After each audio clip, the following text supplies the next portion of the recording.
Well, it's worthwhile pointing out these PMI figures relate to the confidence of those involved in the industry, and in manufacturing, it's particularly a grim outlook here in Germany. You can put that down to a number of key factors. Energy prices, first off and foremost, in everybody's mind. If you're involved in the steel industry, in car manufacturing, in the manufacture of anything that is highly energy dependent, then, well, you're going to be suffering because you're going to have to charge more for those products which are available cheaper elsewhere, and they've been reliant on the brand made in Germany for too long.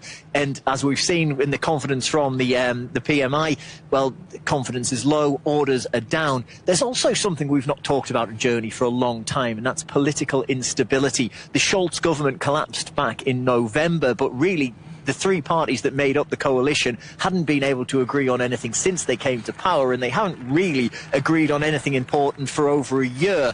Therefore, they weren't able to put in place the reforms to the economy that they desperately wanted to do, and that has had a huge impact. And another issue when it comes to looking forward is, well, the impending arrival of Donald Trump, his return to the White House and the tariffs that he said he wants to put in place. If he was to do just what he said and not go any further, then the likes of the German Economic Institute and the German Bundesbank are predicting that the 4 years of the Trump presidency could harm the German GDP by 1.5%. So there are a number of factors, things that have happened, things that are happening, and things that perhaps may well happen, and that's why we've seen this impact on the numbers.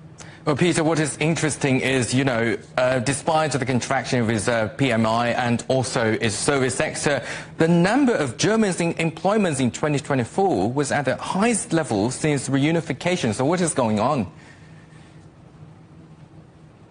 Right, that's right. But you have to look at what jobs those people are going into. The vast majority of those entering the workforce in Germany in 2024 were migrants coming from outside of Germany and outside of the European Union in many cases. And the jobs they're going into tend to be more in the in the service sector as opposed to manufacturing, because when you look at manufacturing and you start peeling back those numbers, it looks quite ugly under the hood. You're talking about 50,000 or so manufacturing jobs in Germany that have gone in 2024. 18 months of steady contraction in the amount of jobs in manufacturing that are available.